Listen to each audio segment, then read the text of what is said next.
Have you ever noticed how some things are harder to talk about than other things? Yesterday was Father's Day, and um,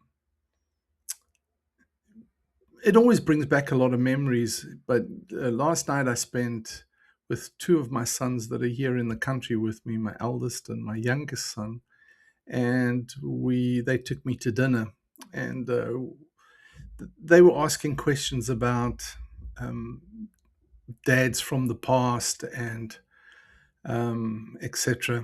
And I thought about this. They were asking the history of our family, basically, and what I realized, it's hard to be a dad when your dad didn't know how because he didn't have a dad, and um, yeah, there's so many young men, unfortunately, in that position who don't have a dad, or it's come down the line that they didn't have a dad. So, um, but somewhere along the line, we've got to break that cycle. We've got to make a stand. So we were talking about this, and I said my dad walked out of the family when he was 3 months old. It was a big family. There was 6 children, and his dad walked out.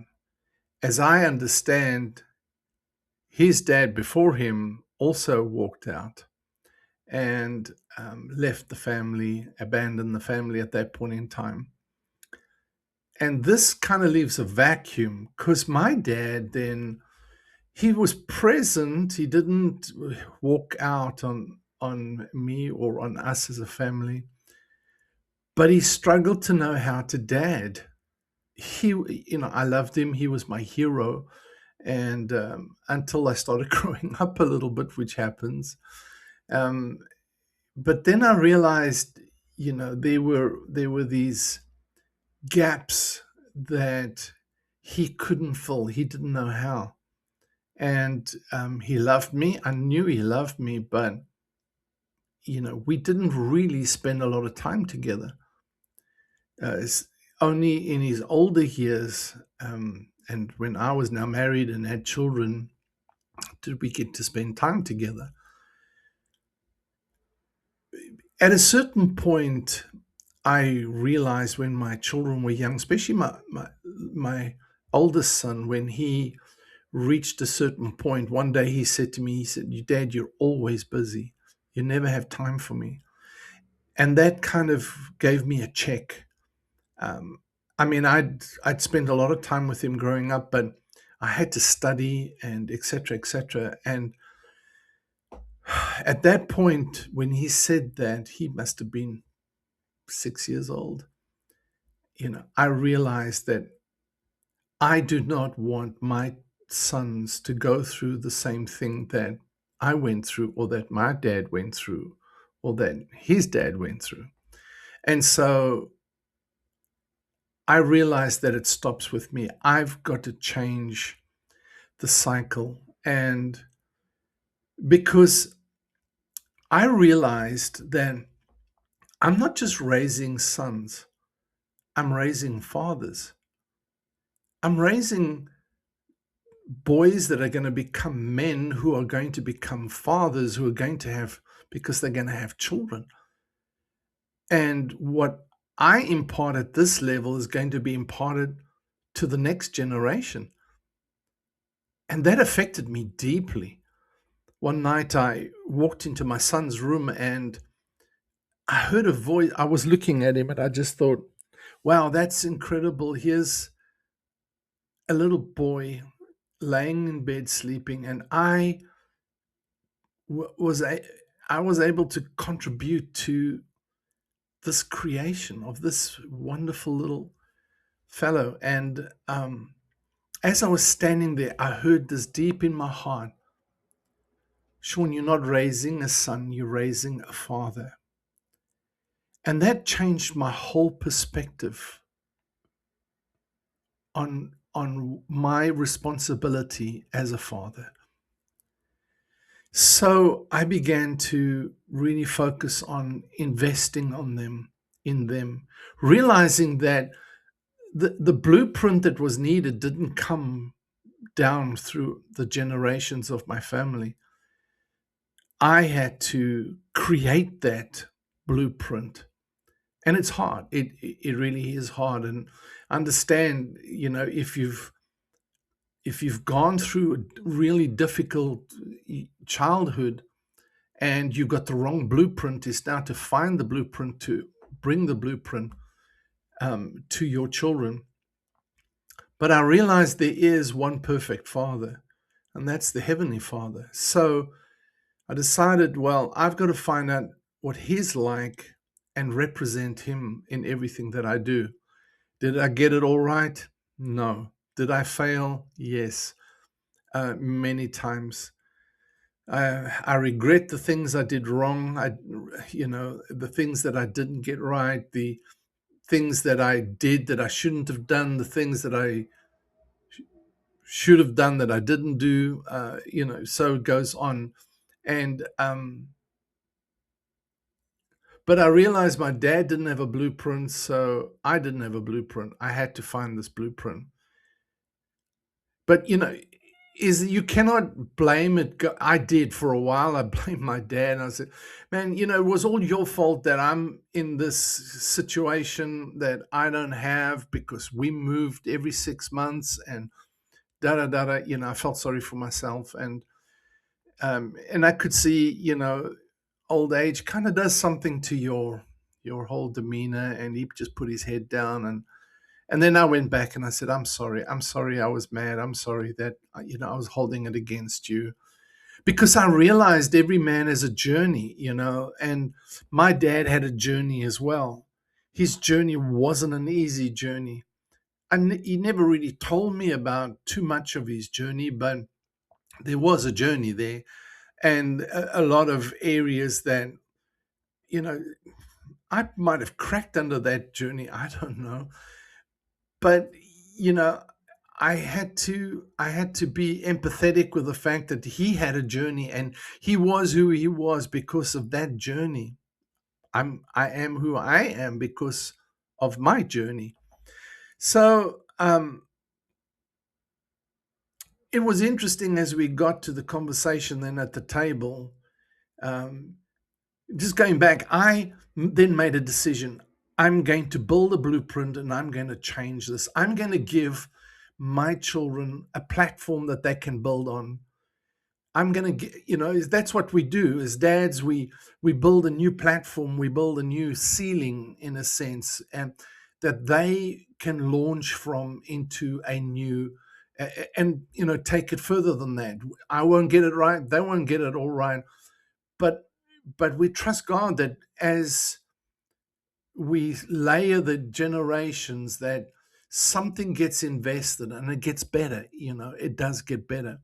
So we're sitting at the table, having dinner, and my youngest son says this. He said, so I said, well, didn't get it right because my dad didn't get it right, and he said, yes, but you did turn it around. And he said, I've been to college, and lots of young people, lots of young men and women have everything they want, but don't have a relationship with their father. And he said, we've we've got that relationship. um, we've got a great relationship with you, and we do. It's like even my son in another country, he we talk every week, all for sometimes 2 3 times a week. And if they need something, they call me. So what I decided was, with intentionality, I refused to follow the same drift that all the previous fathers had fallen into. I chose to be present, to be focused, to be invested. It cost me. It did cost me. It wasn't easy, but I made the decision simply because of my grandchildren and their children.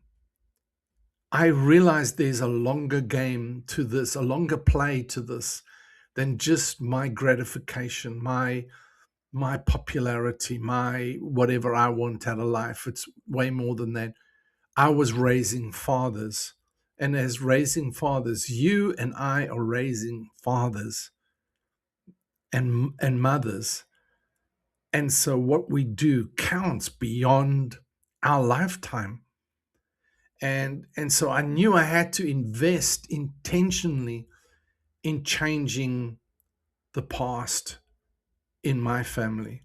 So I made the decision and it cost me. The second thing that I realized I had to do was model. I had to take a blueprint and begin to model it. It's no good just teaching it. I had to live it for them. And like I say, I did a lot of things wrong, and I'm sure they will, and their children will. It's not about perfection. It's about making that attempt, that sincere attempt to be the kind of father that they will be proud of and model to their children. If you've had that kind of dad, be so grateful, be so grateful. There were things my dad did that I can be grateful for, but there's things that you know I'm glad I didn't adopt into my life. So things like I love I love my wife, their mom, passionately. We we have our relationship, we have our difficulties, we have our days, but we love each other passionately, and they can see it. We've been married 44 years, and I've loved that woman every single day in front of them so they can see it. Uh, the second thing that I wanted to live before them is that I'm a man of integrity, that I do what I say. I keep my promise. I don't lie. I don't cheat. I don't rip people off. Because again, you can do it for your benefit, for your convenience, but are you raising fathers who are going to pass it on to their children? What seeds are you sowing? And the third thing is never quit, never ever give up. One day I said to my eldest son, I said, we were going through really a difficult time, and I said, I just feel like giving up. And he said, what are you going to give up to? I thought, that's true. I've got nothing to give it up to. So I said, you're absolutely right. There's no going back. I've got to keep moving forward. I don't quit. And they've seen how resilient I am in being steadfast, of staying my course and not quitting even when it was really difficult. And lastly is to love people, um, to do the things that the kind of values that I want to see them living.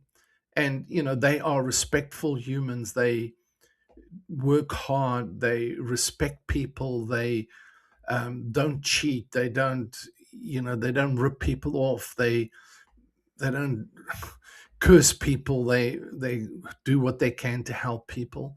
So your children watch everything. Being a father in the Greek is the word pater, Pater, and it means to be a model and mentor, a model mentor. And so you're modeling something, but you're also mentoring in that. And that's basically where I am, is that even though they grown up, I'm still here for them. I'm a confidant. I'm a friend. I am uh, I don't, they're smarter than me in so many areas, but I've got experience. So they often call me to talk through things and to share some of their difficulties and their challenges. And I value that.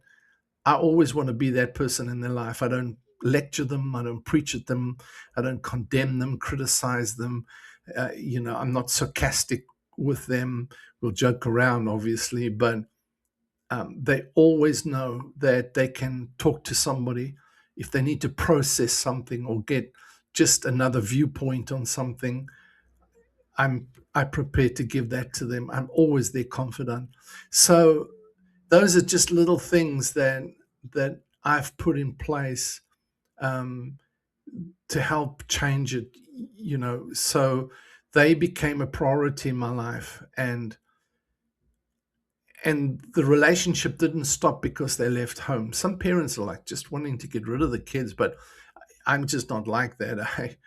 I I'm raising fathers, and I know the fathers are raising fathers, so I got to keep um, imparting who I am into their lives. So if your dad wasn't able to dad you, um, that's a real, that's real. It's a real pain. It's a real wound. It's a real lack. But you get to decide now what your children are going to remember about you. What are you going to model and mentor into their lives? What are you leaving for the next generation?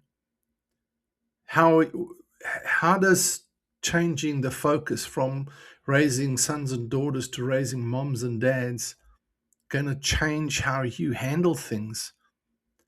It's not too late to be the dad that changes the cycle in your family. Thanks for hanging with me. This is Coach Shaun, and I am in your corner.